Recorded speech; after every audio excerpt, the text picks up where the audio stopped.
Memorandum of Understanding to resolve the social, economic, and political challenges facing Kenya 2025. Realizing that Kenya has gone through a long period of political crisis and conflict that has hampered the nation's potential for development and improving the livelihoods of our people.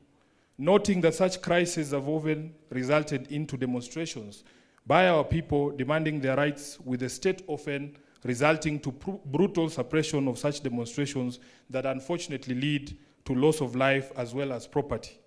Acknowledging that the nation will not develop without reinforcing democratic governance and the rule of law, conscious that the decay in democratic governance is expressed through skewed allocation of resources, ethnic intolerance, and marginalization, corruption, and noting that devolution, though intended to strengthen democratic governance and development at the grassroots, is systematically undermined and starved of funds.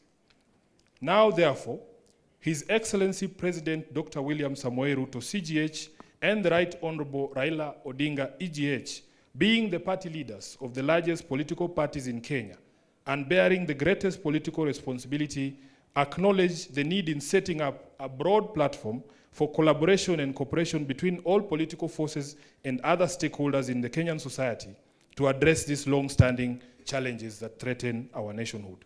As a first step towards this collaboration, His Excellency President Dr. William Samoei Ruto, CGH, and the Right Honorable Raila Amolo Odinga did set up the National Dialogue Committee in the year 2023 and hereby make this resolution on the initiatives that must be undertaken to instill further confidence in the country. While this memorandum does not define the formation of a political coalition between the respective political parties, its successful implementation will inform the basis of steps towards the establishment of a progressive and stable country. Now, therefore, the two leaders commit and resolve to collaborate and cooperate with each other by conducting broad-based consultations between themselves on the key issues identified below. Number one, the full implementation of the National Dialogue Committee report, the NADCO report. Priority issues in the NADCO process, like the cost of living, youth unemployment, establishing a framework for the implementation of the 2/3 gender rule, have been the topics of discussion for far too long and now must be actualized. Number two, inclusivity in all spheres of public life.